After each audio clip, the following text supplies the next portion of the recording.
चलिए now students देखिए, कह रहा है कि a dome of building is in the form of a hemisphere. ठीक, तो बच्चों एक बिल्डिंग के ऊपर ऐसा डोम है, डोम गुंबद जैसा होगा ना। ठीक है, बिल्डिंग के ऊपर आपने देखा है इस तरीके से, करेक्ट। ओके, ये देखिए, ये कैसा हेमिस्फेरिकल डोम है, करेक्ट। कह रहा from inside it was white wash, the cost is this. बच्चों इसको अंदर से व्हाइट वॉश किया, मतलब बिल्डिंग के अंदर चले जाइए, ठीक, और ब्रश लेके ऐसे ऐसे पेंट करोगे। अब बताओ, मतलब ऐसा कुछ ऊंचा सा सीढ़ी लगा दिया आपने मान लीजिए, और उसके डोम में ऐसे इनसाइड पेंट किया। अब मुझे आप ये बताओ कि जब हमने इसको इस तरीके से पेंट किया तो बताइए कहां पेंट किया होगा, इनसाइड कहां पेंट किया होगा बताओ। Curve surface area. Yes yes yes, ये डोम है इस तरीके से, और ब्रश यहां चलाया होगा इसके इनसाइड कर सरफेस एरिया में, यानी कि हमने पेंट कहां किया होगा बताइए, कर सरफेस एरिया में। अब बताइए बच्चों, हेमिस्फेयर का कर सरफेस एरिया कितना होता है? कर्व सरफेस एरिया में हमने पेंट किया है, यानी कि 2πr² में पेंट किया है ना, स्क्वायर। याद है? अच्छा, कुछ बच्चे सोच रहे होंगे सर ये नहीं लेना है, नहीं ये नहीं लेना है, बेस में कोई, भाई बिल्डिंग कैसी होगी, बिल्डिंग ऐसी होगी ना, समझ सकते हो। ठीक, तो इसमें सब हवा भरी हुई, यहाँ ये खोलो है, खोखला है, यहाँ कुछ नहीं है। ठीक, तो बिल्डिंग के ऊपर हेमिस्फेरिकल डोम है और ये इसकी रेडियस है। तो बच्चों कर्व सरफेस एरिया का फॉर्मूला ये होता है, लेकिन इस बार इसने बच्चों टोटल कॉस्ट दे दी। देखते हैं किस बच्चे को याद है, देखते हैं किसने ठीक से पढ़ा हुआ है। टोटल कॉस्ट जब भी दे दे और कॉस्ट पर स्क्वायर मीटर अगर दे देता है सर तो हम क्या टोटल निकाल कॉस्ट, लेते हैं? Sir yes total yes cost upon rate, उससे यस यस, वेरी इसमें गुड से आ वेरी जाता गुड है। Very good very good. जिस एरिया पे पेंट किया गया है, जिस एरिया पे पेंट किया गया, वो एरिया कैसे निकलता है? जिस पे कुछ किया जाता है, कुछ किया जाने का मतलब है पेंट किया गया है यहाँ पर, ठीक है ना। तो बच्चों वो एरिया कैसे निकलता है, यानी कि कर्व सरफेस एरिया कैसे निकलता है? वेरी गुड, बहुत सही बच्चे ने बताया। कह रहा था टोटल कॉस्ट रख दो ऊपर, very good very good very good, ठीक, और नीचे रेट रख दो। और ये चीज मैंने आपको यूनिट से दिखाई हुई है, अगर आपको याद हो। टोटल कॉस्ट कितना है बच्चों आपका? ₹4989, ठीक, .60 अपॉन रेट कितना है? ₹20 है ना। और ध्यान देना बच्चों, ₹20 पर का मतलब डिवाइड लगा दो, और स्क्वायर मीटर का मतलब मीटर का स्क्वायर। ये लीजिए ₹20 पर मीटर स्क्वायर। अब बच्चों ये मीटर स्क्वायर ऊपर चला जाएगा, ये इस तरीके से, सही है, और रुपीस से रुपीस कैंसिल हो जाएगा, ठीक है। तो यहां से आंसर क्या आने वाला है आपका? 4989.60 डिवाइडेड बाय 20, और ये मीटर स्क्वायर ऊपर चला गया, तो ये लीजिए एरिया आ गया। एरिया का यूनिट ही तो मीटर स्क्वायर होता है, ठीक है ना, एरिया का यूनिट ही तो मीटर स्क्वायर होता है। अब इसको बच्चों हम लोग सॉल्व कर लेंगे, ठीक। तो ध्यान दें स्टूडेंट्स, कैसे सॉल्व करेंगे, देखिए ज्यादा आपको परेशान नहीं होना है, मैं आपको बताता हूं कैसे होगा। देखिए देखिए स्टूडेंट्स, यहां से ये पॉइंट उड़ा दीजिए, ऊपर से हटा दीजिए, तो नीचे हम क्या करेंगे, 1 2 डिजिट छोड़ के 100 लगा देंगे ऐसे करके, ठीक। तो यहां से क्या हो जाएगा, 4989 ऊपर 60 अपॉन में 20 इंटू 100, सही है। अब देखिए बच्चों, ये वाला जीरो इससे कट गया इस तरीके से, ठीक। और मेरी बात को ध्यान दीजिएगा जरा, 4989.6 बचा, सुनिएगा, अपॉन में 2 इंटू 100 बचा, ठीक। ओके, अब ध्यान देना जरा, देखो हम क्या करेंगे, इसको 2 से इस तरीके से डिवाइड लगाएंगे, और जो आंसर आएगा उसको 100 से डिवाइड लगाएंगे। जरा समझिएगा क्या कर रहे हैं, इस पूरे को 2 से डिवाइड लगा दो, जो आंसर आएगा उसको 100 से डिवाइड लगाएंगे, सही है। तो देखिए 49896 को आपने क्या किया बच्चों, 2 से डिवाइड लगाया, तो 2 2 जा कितना आ गया 4, ठीक।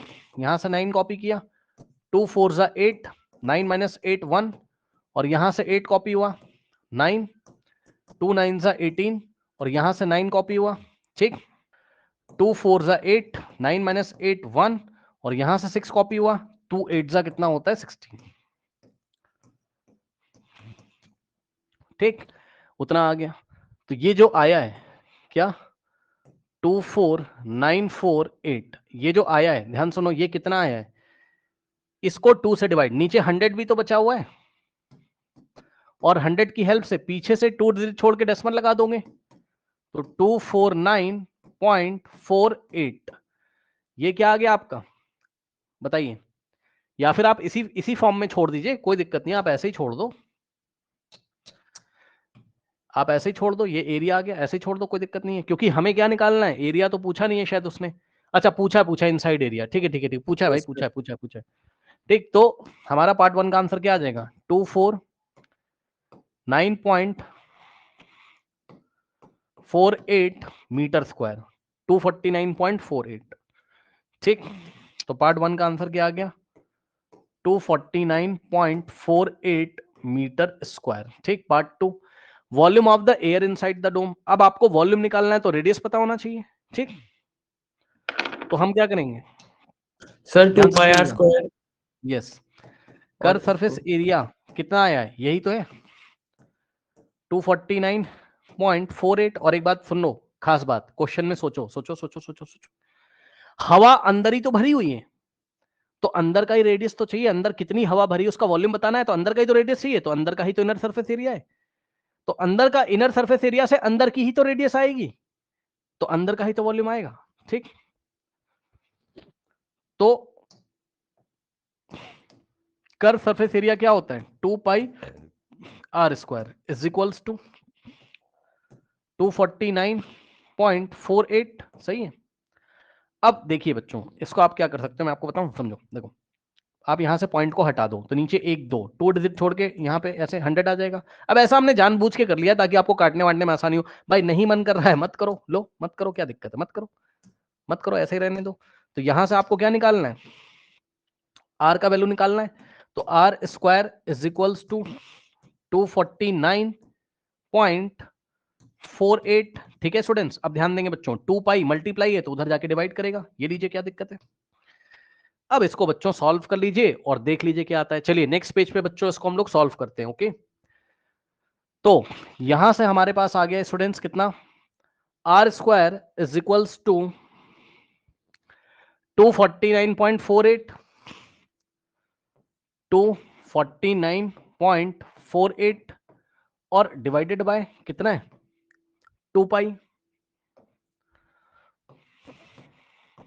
अब यहां से आ जाएगा R square is equals to 249.48 और डिवाइडेड बाय बच्चों 2 इंटू पाई का वैल्यू 22/7 रखेंगे स्टूडेंट्स, ठीक। और नेक्स्ट स्टेप में आपके पास आएगा 249.48 और ध्यान दें स्टूडेंट्स, ये वाला 7 ऊपर चला जाएगा, तो इंटू 7 और अपॉन में आपके पास बचेगा 2 इंटू 22, ठीक। अब इसको सॉल्व कर लीजिए। अब देखिए बच्चों, इसको हम कैसे सॉल्व करेंगे, ध्यान दीजिए स्टूडेंट्स, यहां पे सॉल्व करते हैं, है ना, इक्वल लगा के सामने। देखिए 2 से बच्चों कैंसिल करेंगे तो ये पूरा कैंसिल हो जाएगा, 2 1 जा 2, 2 2 जा 4 और 2 4 जा 8 और 1 जाएगा तो ये क्या बनेगा, 2 7 जा 14, ठीक। फिर 2 4 जा 8, ठीक। अब देखिए बच्चों, मेरे ख्याल से शायद 2 से फिर से जाएगा तो, या 11 से मेरे ख्याल से जा सकता है, ये देख लो, 2 से ले जाओ, 2 इंटू 11 22 और ये 2 से फिर से जाएगा तो 2 6 जा 2 2 जा, पॉइंट लगेगा, 2 3 जा और 1 जाएगा 2 7 जा। अब 62.37 को डिवाइड करिए 11 से, क्या जा रहा है देखते हैं, 62.37 को यदि हम डिवाइड करें 11 से तो 11 5 जा कितना होता है 55, 12 माइनस 5 7 होता है बच्चों, यहाँ 5 माइनस 5 कुछ नहीं बचेगा। अब यहाँ देखो डेसिमल है तो यहाँ डेसिमल लगाएंगे पहले, फिर हम यहाँ पर 3 कॉपी करेंगे। अब 11 6 जा 66, 13 माइनस 6 7 और यहाँ 6 माइनस 6 कुछ नहीं बचेगा और यहाँ से 7 कॉपी करेंगे, ठीक। और 11 7 जा 77, रिमाइंडर हो गया 0, कितना आ गया 5.67, तो 11 1 जा 11 और यहां आ गया कितना 5.67, ठीक। अब यहां से कितना आ जाएगा चेक कर लीजिए, देखिए बचा हमारे पास क्या 5.67 इंटू 7। ठीक, अब आप इसको मल्टीप्लाई कर लीजिए। तो यदि आप इसको मल्टीप्लाई करेंगे 5.67 को 7 से, इसमें कैलकुलेशन बहुत है, ये आपको टाइम देना होगा, लेके इसको बैठना होगा। 39.69 ये लीजिए। ठीक, ओके, करेक्ट, ये हो गया। ओके, नाउ अब देखिए बच्चों, यहां से R square is equals to 39.69 है ना। ओके, अब ध्यान दें स्टूडेंट्स, क्या करेंगे, R square is equals to 39.69। Okay, यहां से अब देखो, यहां से पॉइंट हटा देंगे तो क्या आ जाएगा, R square is equals to, अगर आप यहां से पॉइंट हटाओगे तो नीचे बच्चों 100 आ जाएगा। और अब आपको अच्छा लगेगा कैसे, यहां से स्क्वायर हटाओगे तो अब आप बच्चों स्क्वायर रूट लोगे 3969 और अपॉन में 100। ध्यान दें बच्चों, 100 का तो आराम से आ जाएगा, 3969 का आपको लॉन्ग डिवीजन मेथड से सोचना पड़ेगा। ठीक, तो 3969 पीछे से 2 डिजिट छोड़ के डेसिमल, सॉरी 2 डिजिट का पेयर और 2 डिजिट का पेयर निकाल लीजिए। 6 6 कितना होता है 36, 39 माइनस 6 इज 3। ओके, नाउ अब यूनिट प्लेस पे 6 है तो 6 और 6 कितना हो जाता है 12, और यहां से हम ये इस तरीके से, ठीक, यहां पे 3 लगाओगे और यहां 3 लगाओगे, और चेक कर लो बच्चों, इस 3 को 123 से मल्टीप्लाई करते हैं, देखते हैं क्या होता है। 123 इंटू 3, 3 3 जा 9, 3 2 जा 6, 3 1 जा 3, ये लीजिए कितना आ गया 369, और रिमाइंडर हो गया 0। बहुत अच्छी बात है, कितना आ गया 63 आ गया। ध्यान देंगे स्टूडेंट्स, 3969 का स्क्वायर रूट कितना आ गया 63, डिवाइडेड बाय 100 का स्क्वायर रूट बच्चों 10 होता है। अब 63 अपॉन 10 कितना होता है 6.3 होता है। ठीक, तो इस तरीके से रेडियस कितना आ गया बताइए 6.3 है ना। ओबी डायमेंशन क्या आ जाएगी बच्चों, चेक कर लीजिए, डायमेंशन क्या आ जाएगी मीटर, है ना, 6.3 मीटर। ये इस तरीके से आंसर हमारा आ जाएगा। तो ये हमने रेडियस निकाला अभी। अच्छा सवाल है, कैलकुलेशन बहुत लेंदी बच्चों इसमें। ठीक, तो ये हमारे पास रेडियस आ गया। अब हमें क्या निकालना है, वॉल्यूम। ठीक है ना, आ जाइए स्टूडेंट्स। तो डोम का वॉल्यूम, डोम कैसा था हेमिस्फेरिकल था, ये डोम ऐसा हेमिस्फेरिकल था बच्चों, है ना। तो हेमिस्फेयर का वॉल्यूम कितना आता है, volume of hemisphere 2/3 pi R का क्यूब। ठीक, तो यहां से आ जाएगा 2/3 इंटू पाई का वैल्यू 22/7 इंटू आर का क्यूब। आर कितना है चेक कर लो, आर अभी अभी निकाला आपने 6.3। ठीक, तो 6.3 का क्यूब ये लीजिए।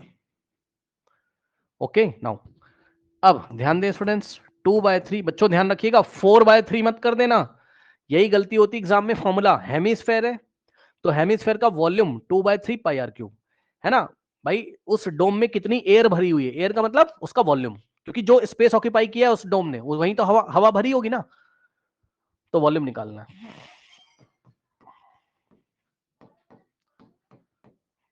नाउ 6.3 का क्यूब 6.3 इंटू 6.3 इंटू 6.3।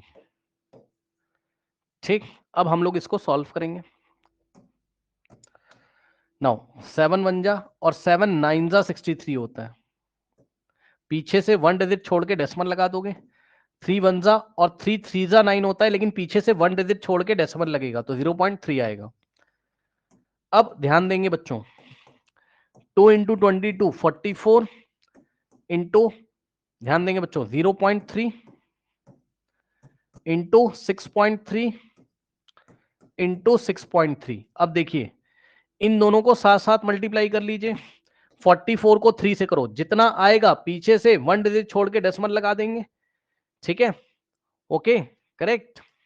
44 इंटू 0.3 करोगे। अब ये देखिए बच्चों, आपको सिखाया हुआ है कैसे मल्टीप्लाई करते हैं भाई। 44 को 3 से कर लेना, 132 आ जाएगा, पीछे से 1 डिजिट छोड़ के डेसिमल, इंटू अब 63 को 63 से कर लेना, ठीक, कितना आएगा 3969 और पीछे से 2 डिजिट छोड़ के डेसिमल, ये लीजिए। अब क्या करेंगे, 3969 को 132 से कर लेना मल्टीप्लाई, करना जरूर, इतना आएगा जितना भी आएगा। अब हम क्या करेंगे, यहां पर ध्यान देंगे बच्चों, 523908 और पीछे से 1 2 3 डिजिट छोड़ के डेसिमल, ये लीजिए। और मीटर क्यूब में ही आंसर छोड़ दीजिएगा, क्योंकि कोई लिक्विड तो भरा नहीं हुआ है, ठीक है ना, और लिक्विड नहीं है बच्चों तो बस एयर है आपका, क्या दिक्कत है ना। लीटर में चाहो तो मेजर कर सकते हो, बट नहीं, गैस को लीटर में मेजर तो करते हैं, ठीक है, कोई दिक्कत नहीं है ना, क्या दिक्कत है। ये आ गया आपके पास, ओके। तो इस तरीके से बच्चों आपने देखा इसका आंसर 523.9 आ रहा है इनका। इन्होंने एक प्लेस तक निकाला है, हमारा तो भाई बिल्कुल सही सही आंसर आ रहा है, कोई दिक्कत नहीं है, ठीक है। इन्होंने एक सिंगल प्लेस तक निकाला है, अरे ठीक है, कोई दिक्कत नहीं है ना, कोई दिक्कत नहीं है, आंसर है आपका, ठीक। इसके बाद रेडियस पूछा नहीं गया था और एरिया आपसे पूछा गया था, एरिया हम लोगों ने निकाल दिया था, है ना, कहाँ गया, बहुत लंबा क्वेश्चन था भाई। 249.48 ये आपका एरिया है, ठीक है ना, यस, मीटर स्क्वायर।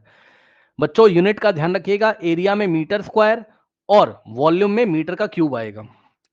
तो ये जो लास्ट वाली एक्सरसाइज है, ये बड़ा कैलकुलेशन बहुत डिफिकल्ट है इसमें, तो आप लोग इसको घर पे एक बार 2 बार लगाइए, ठीक है स्टूडेंट्स, तब ये आएगा आपको। चलिए आइए देखते हैं बच्चों नेक्स्ट क्वेश्चन। हाँ, अब ये देखिए, ये बड़ा मजेदार क्वेश्चन है ना, 9th वाला is a very important question भाई, 9th वाला बहुत अच्छा क्वेश्चन आ रहा है ये, देखिए एग्जाम में ऐसे क्वेश्चंस आ जाते हैं। नाउ अब देखिए बच्चों क्या कह रहे हैं, कह रहे हैं 27 सॉलिड आयरन स्फीयर, हाँ अब ध्यान देना जरा, of radius R and surface area S are melted to form a sphere with radius with surface area S dash, find the radius R dash to the new sphere. अच्छा ठीक है भाई, R dash of the new sphere and ratio of S and S dash. पहले समझो जरा, बात को समझो, देखो बात समझो, देखो बच्चों एक बात बताना जरा, सुनो, आपने वो आटे की गोली देखी है, मतलब आटा जो होता है जिससे रोटी बनाते हो, उसका अगर हमें आटे का एक ऐसा एक गोली जैसा बना ले, गोली मीन्स स्फेयर जैसा बना ले, है ना, समझिएगा जरा, समझिएगा जरा, जस्ट मैं आपको एक बात समझाना चाहता हूं, जरा समझिएगा बच्चों, है ना, कॉन्सेप्ट कॉन्सेप्ट कॉन्सेप्ट कॉन्सेप्ट, देखो इधर, देखो बच्चों, ये एक आटे की गोली थी स्फेरिकल शेप की, अरे मान लो यार, है ना, इसमें पूरा ऐसे आटा भरा हुआ है अंदर, आटे की जो लोई लोई होती है उसको आपने स्फेयर बना लिया, ऐसे स्फेरिकल बना लिया, ठीक है।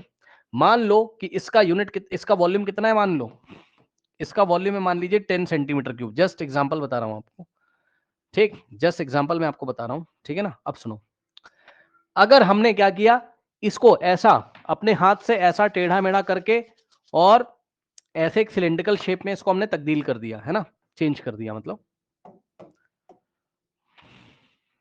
ये ऐसा, इसका हम कन्वर्जन कर रहे हैं,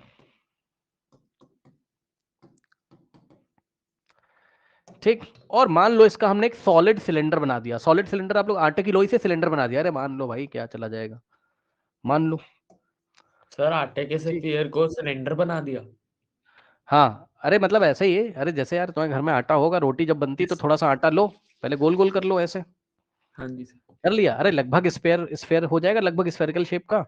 अब उसी आटे से खेल रहे हो, मान लो तुम जैसे बच्चे खेलते हैं, अब ऐसे ऐसे करके ऐसे लंबा उसको कर दो सिलेंड्रिकल शेप का, मान लो जस्ट जस्ट सिलेंड्रिकल शेप का हो जाएगा लगभग लगभग, ठीक है ना, ठीक। Yes sir, yes sir. तो मैं बस इतना पूछना चाहता हूं कि जितना आटा इसमें भरा हुआ है उतना ही तो आटा इसमें भरा हुआ है, मानते हो कि नहीं बताओ, क्या एक्स्ट्रा आटा आ यस सर। जाएगा कहीं से, नहीं नो आएगा, सर। ठीक, ओके, करेक्ट, ठीक है। तो ये चीज है, तो जितना स्पेस इसने ऑक्यूपाई किया था, जितनी जगह में ये वाला आटा आ रहा था गोल गोल गोल गोल, उतनी ही जगह में तो ये वाला आ रहा है सिलेंडर वाला, उतनी ही तो जगह ले रहा होगा, मतलब वॉल्यूम वॉल्यूम वॉल्यूम दोनों का सेम होगा कि नहीं होगा बताओ, यस सर। हाँ, तो इसका वॉल्यूम सेम होगा, बस ये इसको बोलते हैं क्या कहते हैं, वॉल्यूम कन्वर्जन, मतलब समझो बच्चों, जैसा यहां मैंने आपको सिखाया, तो सिलेंडर का भी वॉल्यूम उतना ही होगा जितना स्फीयर का था, ठीक यही कॉन्सेप्ट लगता है जब भी किसी मेटेलिक, ध्यान से सुनिएगा, जब भी किसी, अच्छा एक बात और करो, सुनो, अब तुमने इस आटे से गेम खेला इससे, अब तुमने फिर से इसको टेढ़ा मेढ़ा किया और बर्थडे कैप जैसा बनाने की कोशिश करी तो एक सॉलिड बर्थडे कैप बन जाएगी, बताओ। Yes sir. जिसको तुम नहीं पहन पाओगे। समझ गए होगे, ये सॉलिड होगी ना अंदर से पूरी, ये इस तरीके से। तो अब मैं बोलूंगा कि ये सॉलिड कौन बना, आप बोलोगे हाँ सॉलिड क्यों, हॉलो हॉलो, अंदर से खोखला नहीं है, है ना, ठीक है। तो ये सॉलिड कौन है, और सॉलिड कोन का वॉल्यूम कितना हो जाएगा बताइए जरा, सॉलिड कोन का वॉल्यूम कितना हो जाएगा बताइए। 4/3 अरे πr²। नहीं नहीं नहीं, वो नहीं, इसी आटे को तो तड़ोड़ मड़ोड़ के बनाया हुआ है, यहां लिखा तो है वॉल्यूम। सर भाई आटे की लोई ले लीजिए, उससे खेलिए ना, भाई वॉल्यूम तो उतना ही होगा ना जितना इसका है, मानते हो कि नहीं, इसका जितना वॉल्यूम इसका है उतना ही तो इसका होगा। 4πr²। अरे सर मतलब हाँ सर, ठीक है सर। सर समझ 10 गया, सेंटीमीटर क्यूब भी होगा उसकी भी। सर 10 हाँ तो इसका भी होगा सेंटीमीटर 10 सेंटीमीटर क्यूब, बस मैं ये कह रहा हूं, मैं फॉर्मूला थोड़ी ना पूछ रहा हूँ। इस टॉपिक से आपको क्या समझ में आया बताइए, इस टॉपिक से हमें यह समझ में आया कि जब एक फिगर को दूसरे में इसको फिगर मतलब इसको कन्वर्जन बोलते हैं, एक का कन्वर्जन हमने दूसरे में किया तो वॉल्यूम नहीं चेंज होता है। यही कॉन्सेप्ट लगेगा मेटालिक बॉल पे, यही कॉन्सेप्ट किस पे लगेगा, मेटालिक बॉल पे। मतलब सर वो भी सॉलिड होनी चाहिए, सुन लीजिए। हाँ बच्चों, हमने एक भारी सी बॉल बनवाई मेटल की सॉलिड, कैसे बनाओगे, केमिस्ट्री आपको पढ़ाया हुआ है, एलॉय बनाना सिखाया हुआ है, भाई मेल्ट कर लो मेटल को और एक स्फेरिकल शेप दे दो, सूख जाएगा, जब ठंडा हो जाएगा तो सॉलिड बन जाएगा। ये देखिए एलॉय में हमने पढ़ा था, बट कोई बात नहीं, जिसने नहीं पढ़ा होता इतना तो पता है आपको कि ये देखिए ये मेटल की ऐसे करके मेटल की एक सॉलिड बॉल है, इसमें पूरा मेटल भरा हुआ है अंदर, ठीक है। अब मान लो इसका वॉल्यूम कितना है, कुछ भी मान लो इसका वॉल्यूम है 25 सेंटीमीटर क्यूब, जस्ट एग्जांपल दे रहा हूं। अब आपने क्या किया, इसको हीट करा, गर्म किया और मेल्ट कर दिया। अरे भाई मान लो, मानने में क्या जा रहा है, इतना गर्म किया मेल्ट हो गया, और मेल्ट होकर इसको एक नया शेप आपने दे दिया सिलेंडर का। और ये सिलेंडर भी कैसा सिलेंडर है, सॉलिड सिलेंडर है।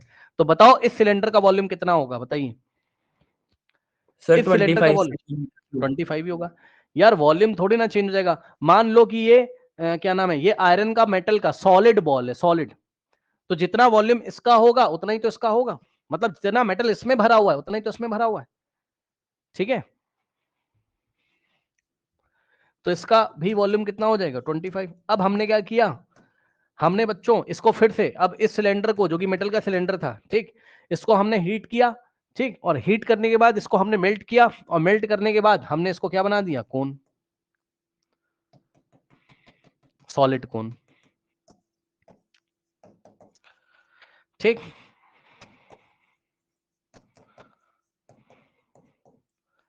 तो उसका भी तो वॉल्यूम उतना ही होगा, ठीक। तो जब भी आप एक सॉलिड फिगर से दूसरा सॉलिड फिगर बनाएंगे तो वॉल्यूम नहीं चेंज होता, याद रखिएगा, ठीक है। तो इस कॉन्सेप्ट को देखते हुए, ठीक है, इस कॉन्सेप्ट को देखते हुए, ठीक है ना, ओके। अब हम सवाल करेंगे। नाउ क्वेश्चन कह रहा है 27 सॉलिड आयरन स्फीयर्स, है ना, each of having radius R and surface S. बात समझिएगा जरा, देखिए ये बच्चों एक सॉलिड स्फीयर है, ठीक, एक ऐसा, दूसरा ऐसा, तीसरा ऐसा, नेक्स्ट ऐसा, नेक्स्ट, और ऐसे करते करते टोटल कितने, टोटल कितने 27 है ना, टोटल कितने हैं 27 है, ओके। हर एक का रेडियस कितना है, मैंने डॉट डॉट क्यों लगा दिया, 27 स्फीयर हैं ऐसे, 27 solid sphere each of having radius R, हर एक का रेडियस कितना है, आर है, मतलब इसका भी रेडियस आर है, ठीक, इसका भी रेडियस आर है, इसका भी रेडियस आर है, इसका भी रेडियस आर है, और इसका भी रेडियस आर है, करेक्ट। कह रहा है एंड सरफेस एरिया एस, मतलब इसका भी सरफेस एरिया एस है, इसका भी सरफेस एरिया एस है, इसका भी सरफेस एरिया एस है, इसका ऐसे 27 स्फीयर्स है ना। कह रहा है आर मेल्टेड, इन सबको मेल्ट कर दिया गया, तो मेल्ट करके क्या बनाया गया, ध्यान से सुनिएगा, इन सबको, कितने स्फीयर्स हैं 27, इन सबको मेल्ट कर दिया गया,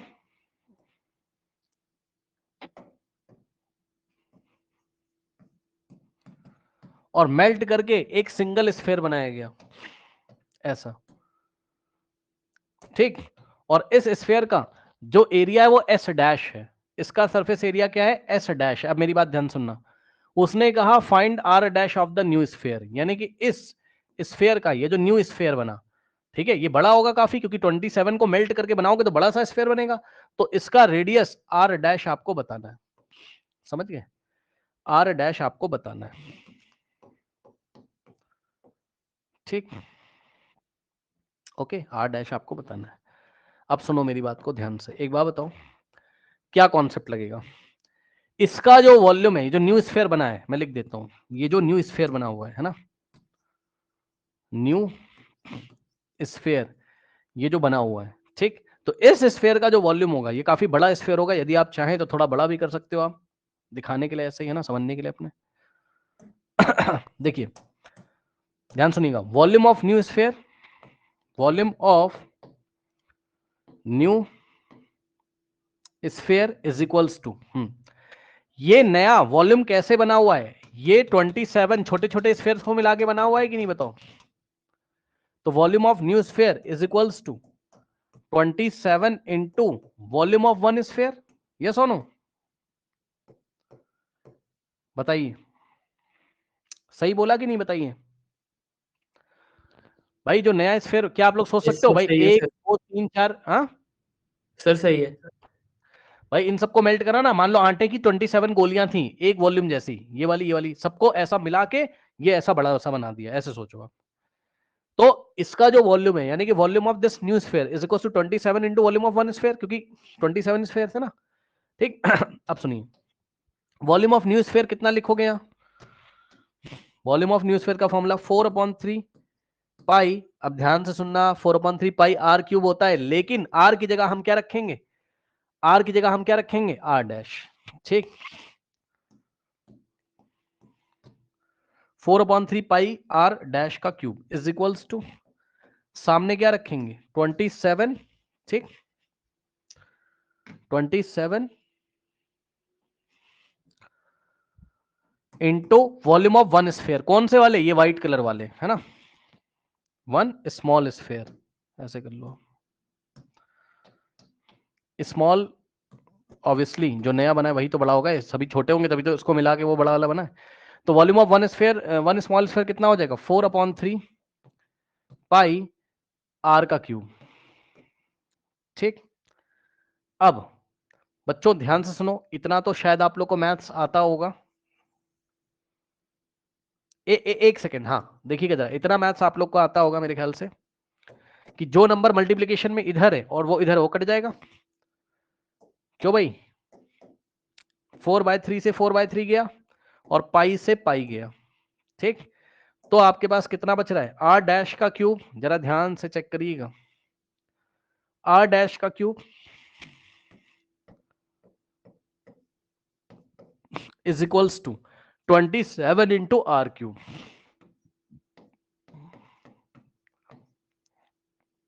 अब बच्चों ध्यान से सुनिएगा बहुत आराम से, आर डैश का क्यूब इज इक्वल्स टू, है ना, 27 को आप 3 का क्यूब लिख सकते हो भाई, 3 का क्यूब ही तो 27 होता है, तो 27 की जगह 3 क्यूब इंटू आर क्यूब, सही है। अब सुनना, इसको ऐसे ब्रैकेट में कर लो, ठीक, और यहां से होगा आर डैश का, अब सुनना ध्यान से, बहुत ध्यान से, आर डैश के ऊपर से क्यूब हटाओगे तो राइट हैंड साइड पावर कितनी लगेगी, 1/3, क्या मैं सही हूं, जिसको नहीं पता है कॉन्सेप्ट सुन लो, जिसको ये वाला नहीं पता है मैं आपको पढ़ा देता हूं, सुन लो पहले, जिन बच्चों को नहीं पता है, देखो अगर कहीं पे ऐसा आ रहा है X cube is equal to 2 की पावर कुछ भी लिखा है, मान लो 27, तो यहां से क्यूब अगर हटाओगे तो क्या होगा,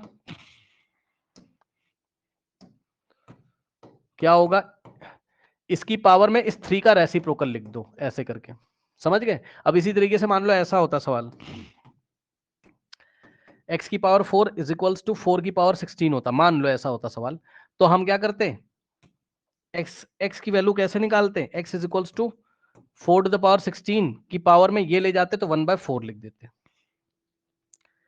ठीक, समझ गए ये चीज है बस। और फिर क्या होता है उसके बाद, ये दोनों आपस में मल्टीप्लाई हो जाता है पावर, यानी कि 27 इंटू 1/3 हो जाता है, और यहां से पावर मल्टीप्लाई हो जाता है, यानी कि 16 इंटू 1/4 हो जाता है, ऐसे, तो यही काम आप यहां कर सकते हैं। ठीक, क्या किया, यहां से हमने क्यूब हटाया तो इसकी पावर में 1/3 आ जाएगा। ठीक, इतना समझ में आ गया। अब सुनो, अब नेक्स्ट स्टेप देखिए। तो left hand side R dash बचा और आर डैश का ब्रैकेट हमने हटा दिया, ये वाला कोई फायदा नहीं ब्रैकेट लगा, अब क्यों लगाओगे ब्रैकेट। और सुनो, इसको हमने ऐसा ही कॉपी कर लिया, क्या है 3 का क्यूब इंटू आर का क्यूब और इसकी पावर कितनी 1/3। अब सुनो, ये जो पावर है ये इसको भी मिलेगी और इसको भी मिलेगी, मतलब R dash is equals to, ये क्या लिखा है 3 की पावर 3 और इसको पावर कितनी मिली 1/3 इंटू ये क्या लिखा है आर की पावर 3 और इसको पावर कितनी मिली 1/3। ठीक, अब R dash is equals to, अब ये दोनों पावर आपस में मल्टीप्लाई हो जाएंगी, यानी कि 3 की पावर 3 इंटू 1/3 और इंटू आर की पावर क्या लिखा है 3 इंटू 1/3। ओके,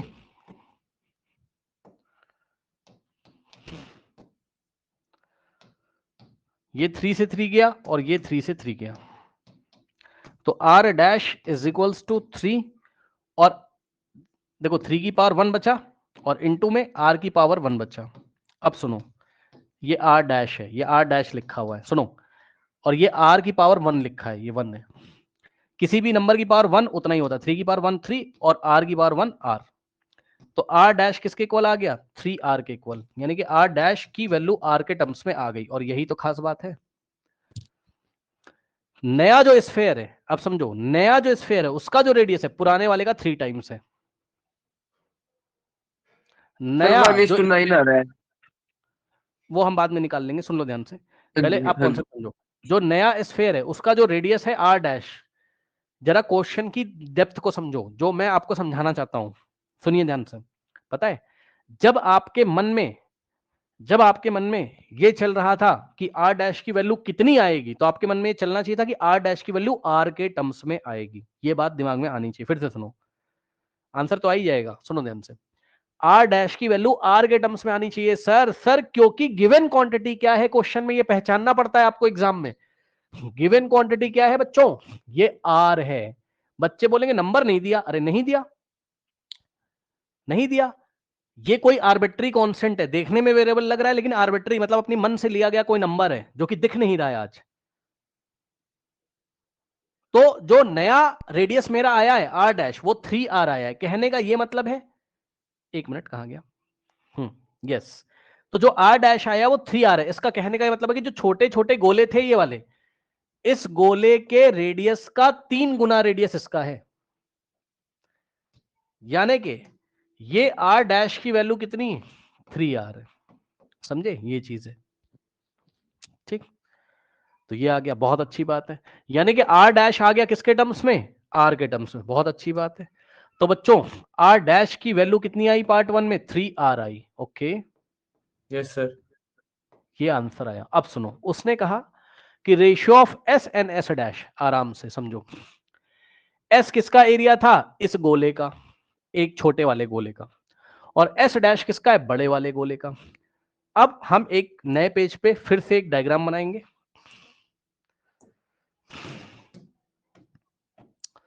छोटा वाला गोला और ये बड़ा वाला गोला इस तरीके से।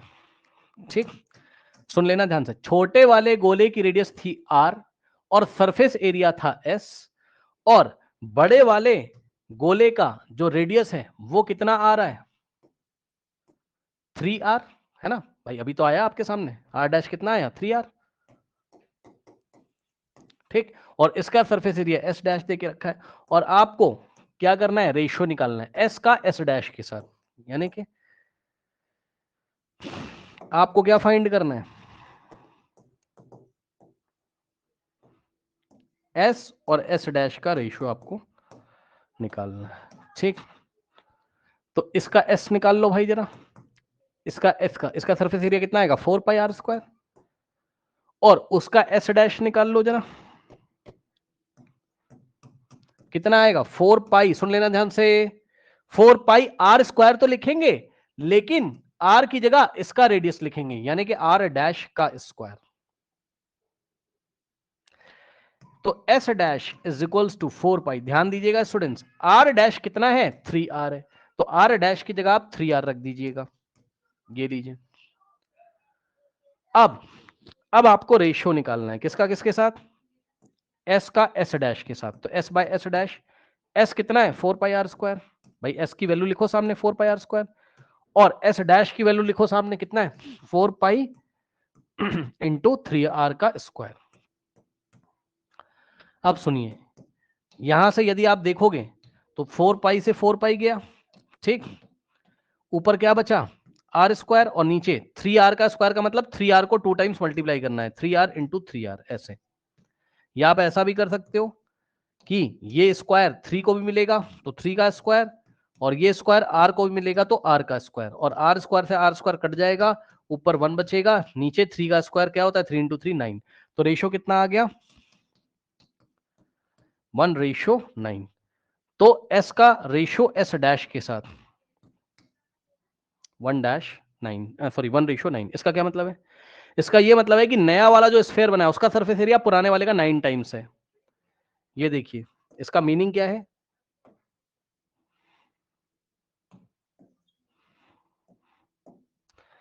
s बाय s डैश 1/9 है, क्रॉस मल्टीप्लीकेशन कर दोगे तो s dash into 1 s dash is equals to 9 into s। यानी कि नया वाला, ये मीनिंग बता रहा हूं मैं आपको समझाने के लिए कि चल क्या रहा है, मतलब जो नया सरफेस एरिया है वो पुराने वाले का 9 टाइम्स है। मतलब नया वाले गोले पे अगर पेंट करोगे तो पुराने वाले गोले के कंपैरिजन में 9 टाइम्स ज्यादा पेंट खर्च होगा तुम्हारा। तो बहरहाल हम आंसर यहीं छोड़ देंगे, ठीक है। तो इस तरीके से इस प्रॉब्लम को हम हैंडल करेंगे, आज जाके इसको आप बना के देखिएगा, ठीक है स्टूडेंट्स। ये बहुत अच्छा प्रॉब्लम है, और ये एग्जाम में अगर आएगा तो ये 5 नंबर में आ सकता है, और इस पे स्टार लगा लेना, करेक्ट। नाउ बच्चों, अब हम लोग देखते हैं क्या हमारे पास कोई और क्वेश्चन बचा हुआ है। अच्छा, कैप्सूल वाला क्वेश्चन बचा हुआ है इसकी ऑप्शनल भी बहुत डिफिकल्ट है भाई, 3 ही क्वेश्चन है, तीनों बहुत डिफिकल्ट है। उसमें से एक क्वेश्चन मैं आपको भेजूंगा, जब टाइम हो तब करना, क्वेश्चन नंबर 1 ठीक है, मन हो तो कर लेना, आएगा तो नहीं एग्जाम में बट फिर भी। क्वेश्चन नंबर 2 शायद नहीं हुआ है, 3 नहीं हुआ है, वो मैं देख लूंगा, यहीं पे करा दूंगा। नाउ स्टूडेंट्स क्वेश्चन देखिए, कह रहा capsule of medicine in the shape of a sphere of diameter. अरे वाह भाई, ये कैसी कैप्सूल है देख रहे हो, गोल गोल कैप्सूल है, स्फेरिकल शेप की है, चलो मान गए भाई। तो भाई कैप्सूल कुछ ऐसी है, बच्चे बोलेंगे इतनी बड़ी कैप्सूल, नहीं नहीं इतनी बड़ी नहीं है, छोटी कैप्सूल है, 3.5 मिलीमीटर डायमीटर है, और 1 सेंटीमीटर में 10 मिलीमीटर होते हैं। क्या ये बात पता है आप लोग को, बताइए। 1 सेंटीमीटर में 10 मिलीमीटर होते हैं, ठीक है, ओके। तो 1 सेंटीमीटर में 10 मिलीमीटर होते हैं, तो आप अंदाजा लगा लो 3.5 मिलीमीटर बहुत छोटी बात है, मतलब बहुत छोटा डिस्टेंस, बहुत छोटा, ठीक। तो उतना डायमीटर है इसका। तो बच्चों यदि आप रेडियस निकालेंगे इस कैप्सूल की, तो वो रेडियस कितनी आ जाएगी, इस डायमीटर का हाफ। डायमीटर कितना है 3.5 मिलीमीटर, ये डायमीटर था, और इसको हमने 2 से डिवाइड कर दिया और आगे mm लिख दिया, मिलीमीटर, ठीक। How much medicine in mm3। अब देखो एक बात बताऊं बच्चों, कैप्सूल का क्या कॉन्सेप्ट होता है बताओ, क्यों भाई, कैप्सूल का कॉन्सेप्ट पता है आपको, ऊपर, हाँ बताइए, कोई डाउट है क्या, नहीं सर मैं देखो कैप्सूल का क्या कॉन्सेप्ट होता है, कोई बच्चा बताएगा क्या। ऊपर एक लेयर लगी होती है, देखा है कैप्सूल कभी आपने कि नहीं, पहले ये बताओ। Sir medicine. हाँ हाँ, अरे मेडिसिन में भी तरह तरह की मेडिसिन आती भाई, कैप्सूल की बात कर रहा हूँ। कैप्सूल आपने देखी, अरे ऐसी यस सर। कैप्सूल देखी, ऐसी आपने देखी, ऐसी वाली तो देखी होगी सबने, ऐसी वाली, और हाँ इसमें जी कुछ सर, ऐसे, इसमें जिस यस, हाँ हाँ हाँ, गोले ये से भरे कैप्सूल, होते हैं। हाँ तो इसकी जो ऊपर जो लेयर होती, जो ऊपर परत चढ़ा देते हैं ये लोग, है ना, यस सर। वो स्पेशल टाइप के बायोडिग्रेडेबल, क्या कहते हैं, बायोडिग्रेडेबल तो नहीं शब्द यूज करना चाहिए मुझे, ठीक है, वो स्पेशल टाइप की लेयर्स होती हैं जो कि आप जब खा लोगे ना तो डाइजेस्ट हो जाती है वो मॉलिक्यूल्स होते हैं, डाइजेस्ट हो जाते हैं, हमारा डाइजेस्टिव सिस्टम उसको सपोर्ट करता है। तो जब वो अंदर जाता होगा तो ये लेयर ऊपर से हट जाती है ऐसे डाइजेस्ट होके, और अंदर का जो मेडिसिन है, मेडिसिन मतलब मॉलिक्यूल, यस सर। हाँ डिफरेंट टाइप के इसमें ऑर्गेनिक मॉलिक्यूल्स होते हैं, तो वो मॉलिक्यूल जाके बॉडी में डिफरेंट साइट्स पे अपना जो भी फंक्शन होता है करते हैं। ठीक है, वो बात की बात है। तो मैं बताना आपको ये चाहता हूं सिर्फ और सिर्फ कि ऊपर एक एनवलप होगा कैप्सूल में, और जो इसका मेडिसिन वाले मॉलिक्यूल्स हैं वो अंदर भरे रहेंगे ऐसे, मानते हो कि नहीं बताओ? ठीक, तो अगर मैं तुमसे ये पूछूं कि ये बताओ कितना मेडिसिन भरा हुआ है, मेडिसिन के मॉलिक्यूल्स ने कितना स्पेस ऑक्यूपाई किया हुआ है, वॉल्यूम। वॉल्यूम निकालोगे? तो बस वही तो पूछ रहा है तुमसे, पढ़ लो। तो अगर वो एग्जाम में ऐसा ब्रैकेट में mm क्यूब ना लिख के दे और पूछ दे कि how much medicine is needed, तो समझ जाना वॉल्यूम निकालना है। ठीक, तो इसमें ऐसे मटेरियल भरा हुआ है, अंदर मॉलिक्यूल्स भरे हुए हैं, ऑर्गेनिक मॉलिक्यूल्स भरे हुए हैं ऐसे करके। और इस बार गोल गोल गोल गोल गोल गोल यानी कि स्फेरिकल, यानी कि बच्चों spherical spherical spherical spherical spherical capsule है, सही है। और आपको इसका वॉल्यूम निकालना है कि अंदर कितना दवाई भरी हुई है। दवाई का मतलब है, मेडिसिन का मतलब है, समझ गए होगे आप, मॉलिक्यूल्स, है ना। दवा के जो मॉलिक्यूल्स होते हैं, अलग अलग बीमारियों के लिए अलग अलग मॉलिक्यूल्स होते हैं, सबका फॉर्मूला होता है। ठीक, जैसे मीथेन का फॉर्मूला CH4 आपने पढ़ा, वैसे दवाई के भी फॉर्मूले होते हैं। ये एक मॉलिक्यूल है मीथेन का, तो दवा का भी एक मॉलिक्यूल होता होगा, ऐसे बहुत सारे मॉलिक्यूल मिलके इसको भर देते हैं अंदर से, तो उनका वॉल्यूम निकालना है। तो बच्चों अब इस, बहुत आसान है यार, कुछ नहीं करना है, स्फीयर का वॉल्यूम निकाल दो, है ना।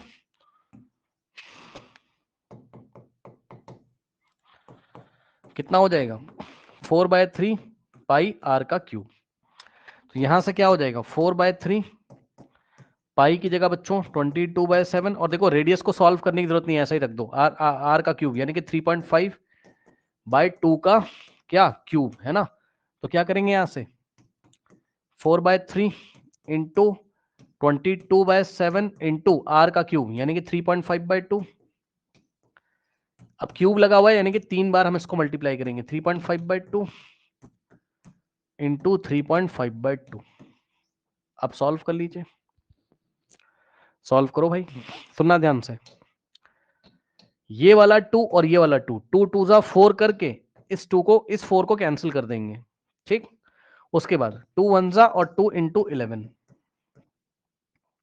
फिर 3 1 जा, और नहीं 3 से तो नहीं जाएगा, 3 से नहीं जाएगा, 3 से नहीं जाएगा भाई, 7 से जाएगा बच्चों, 7 1 जा और 7 5 जा, लेकिन 0.5 लिखेंगे हम लोग। ठीक, अब ध्यान दें, 11 इंटू 0.5 कितना होता है? 55 यानी कि 5.5, और साथ में क्या बचेगा? 3.5 इंटू 3.5, है ना।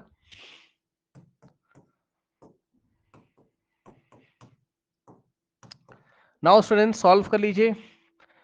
5.5 को चलो ऐसे ही रहने देते हैं, और 3.5 को 3.5 से मल्टीप्लाई कर लीजिए। ठीक है, 35 को 35 से मल्टीप्लाई कर लीजिए, और पीछे से 2 डिजिट छोड़ के बच्चों डेसिमल लगा देंगे, सही है। अच्छा, कुछ बच्चे सोच रहे होंगे ना कि मैं बड़ा गुस्सैल वाला टीचर हूं। भाई ऐसा नहीं है, पता है यार, फ्रस्ट्रेट कर दोगे जब, मैं क्या इसका रिप्लाई करूं यार, पढ़ा है नहीं साल भर कुछ, और मेरे को फ्रस्ट्रेट कर रहे हो तुम, है ना। यार ऐसे थोड़ी 9th क्लास, मतलब अब मैं क्या बोलूं बताओ। तभी मैंने कोई रिस्पॉन्स ही नहीं किया, मैं क्या रिस्पॉन्स करूंगा, लड़ाई थोड़ी ना करूंगा भाई मैं तुमसे। ऐसा मैं कोई गुस्सा उस्सा नहीं रहता हूँ भाई, जो पढ़ेगा, जो पूछेगा, जो प्रॉपर फॉलो कर रहा है, मेरा काम है उसको बताना। तुम डॉक्टर के पास जाओगे, दवा देगा भाई, तुम खाओगे ही नहीं तो मैं क्या करूंगा।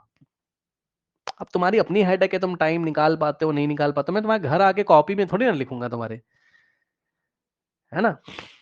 तो 8th क्लास थोड़ी ना है यार, 10th क्लास में जाओगे 1 महीने के बाद। मजाक चल रहा है? इतना सिलेबस होता है इसका, 2 टाइम 3 टाइम सिलेबस होगा, स्टार्टिंग से नहीं करोगे। अब देखो, अब पता कुछ क्लास 10th के बच्चे हैं, हाथ पैर फूल गए उनके, नहीं हो रहा है, और मतलब डिप्रेस हो गए वो सही में, मतलब फोन करते कहते मैं डिप्रेशन में चला जाऊंगा। मैंने कहा इतनी भी वैसी जरूरत नहीं है, अब जो अपना बेस्ट करो ना भाई, साल भर क्यों नहीं पढ़ा, पहले मजे करेंगे 7 8 9 महीने लगातार, तो धीरे धीरे अगर पढ़ते रहोगे डेली तो फिर कोई दिक्कत ही नहीं। तो जो पढ़ेगा भाई मैं उसको पढ़ाऊंगा ना, मैं सबको थोड़ी ना पढ़ा सकता हूँ। जो पूछोगे भाई मैं बताऊंगा, अपना बेस्ट मैं तुमको दे रहा हूँ, बता रहा हूँ। कोई समस्या हो तो फोन करके बताओ, व्हाट्सएप करके बताओ, कोई चैप्टर चाहिए वो बताओ, लेकिन पढ़ना तो तुम्हें है ना। कोई कॉन्सेप्ट नहीं समझ में आ रहा है पढ़ने के बाद मुझे बताओ। कुछ लोग सोचते हैं फ्री में ऑफिसर बन के बैठ जाएंगे, तो ऐसा पॉसिबल नहीं है जिंदगी में भैया, फ्री में थोड़ी ना मिलता है कुछ, मेहनत करनी पड़ती है। और इसमें स्कूल्स की भी गलती है। स्कूल्स की गलती ये है कि वो असली चेहरा दिखाता ही नहीं है सिलेबस का ठीक से। पेपर तो स्कूल में मैंने देखा है ऐसा आता है कि पूछो मत, पेपर तो जबरदस्त आता है भाई, एकदम डिफिकल्ट, और उस लेवल का कहीं पे कंटेंट नहीं मिलता है। तो ये दिक्कत है थोड़ी सी, बच्चों के मन में आता है बस हलवा चल रहा है, हलवा थोड़ी ना चल रहा है यार। देखो अब तुम ये समझो कि कितने सारे जॉब्स ऐसे हैं गवर्नमेंट जॉब, वो सिर्फ 10th क्लास के बेसिस पे फॉर्म भरा जाता है, सोचिए जरा। और ठीक ठाक सैलरी है वहां पर, मजाक नहीं कर रहा हूँ। तो यानी कि 10th क्लास की पढ़ाई भी अपने आप में एक बड़ी चीज है। अगर गवर्नमेंट ने फॉर्म भरने के लिए बोला है कि भैया 10th क्लास के लोग आएंगे, और सोचो अगर 10th क्लास को मतलब, एक ऐसा नहीं कह रहा हूँ कि तुम ऐसा करो, बात बता रहा हूँ, कुछ लोग 10th वाले फॉर्म भर के ही जॉब में चले जाते हैं, सोचो। और फिर तुम्हारा धीरे धीरे प्रमोशन होता है, डिफरेंट टाइप के तुम्हारे वहां एग्जाम्स होते हैं, तो बच्चा मतलब बंदा अच्छी जगह पहुंच जाता है बुढ़ापे तक। मैं एक बात जस्ट बता रहा हूँ, ऐसा भी होता है। तो 10th क्लास कोई मजाक थोड़ी ना है, बेवजह 10th का सिलेबस रखा जाता है गवर्नमेंट जॉब्स में, बताओ। ऐसा नहीं है भाई, सिलेबस अच्छा है, पढ़ना पड़ता है। 5.5 इंटू, सर 67.35 375 अच्छा 67.37 375 metre cube, sorry millimetre cube, mm sir cube. Divide by 3 भी करना है। अच्छा 3 है क्या, बचा है क्या? हाँ हाँ 3 जी बच सर। गया भाई। 3 देखा नहीं बच्चों, 3 बच गया है, तो 3 से सर क्या ये सर डिविजिबल है? 22.458 अच्छा ये सर देखिए डिविजिबल नहीं इस, है, डिविजिबल नहीं है, नॉन टर्मिनेटिंग है। ठीक है तो फिर भाई चेक करना पड़ेगा फिर तो। 67.375 है ना। सर 22.458 458 33333 आगे चला जाता है। अच्छा 3 2 6, ठीक, यहां से 7 कॉपी करेंगे, 3 2 6, 7 माइनस 6 1 होता है। अब यहाँ एक डेसिमल है तो यहाँ हम लगा देंगे, ठीक, यहाँ से 3 कॉपी करेंगे, ठीक है, और 3 4 सा कितना होता है 12, 13 माइनस 12 1, यहाँ 7 कॉपी करोगे, और मेरे ख्याल से 3 5 सा कितना हो जाता है आपका 15 है ना, 17 माइनस 15 2, फिर यहाँ से आप 5 कॉपी करोगे, 3 8 सा 24, यहाँ 1। अब सुनो डेसिमल तो लगा ही है, अरे हो गया बस, डेसिमल के 3 प्लेस तक आ गया, बहुत हो गया भैया, ठीक है। हाँ जी सर। तो कितना आ गया 22.458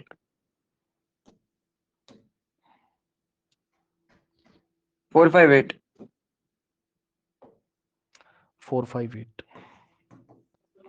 ज्यादा से ज्यादा क्या है 2 प्लेस तक राउंड ऑफ करोगे तो 46 20, 8 हटाएंगे, 5 से बड़ा है, आगे 1 ऐड करेंगे, 46 mm क्यूब। mm cube. और यहां पर हम अप्रॉक्स लिख देंगे। अब सुनिए, इसको अज्यूम करिए अपने दिमाग में, कैसे करेंगे अज्यूम? 1 सेंटीमीटर में 10 मिलीमीटर होते हैं, अपनी स्केल उठा के देख लीजिएगा,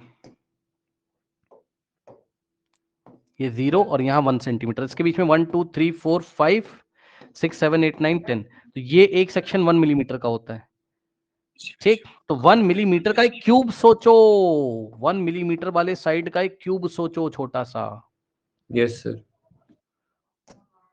जिसकी साइड कितनी कितनी है 1 mm, 1 mm और 1 mm, तो उसका वॉल्यूम 1 × 1 × 1 यानी कि 1 mm क्यूब आएगा।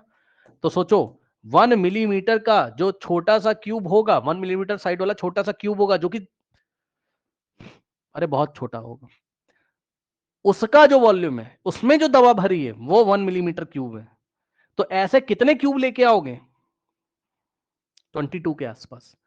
तो ऐसे 22 क्यूब्स अगर साथ साथ रखें, हाथ में देखें ऐसे करके, तो उसका जो वॉल्यूम होगा, उतने वॉल्यूम की दवा जो है मेडिसिन इस स्फेरिकल कैप्सूल में भरी हुई है। यानी कि आप मुझे ये बताइए कि ये जो स्फेरिकल कैप्सूल है बड़ी छोटी सी है बहुत बड़ी सी, बताइए।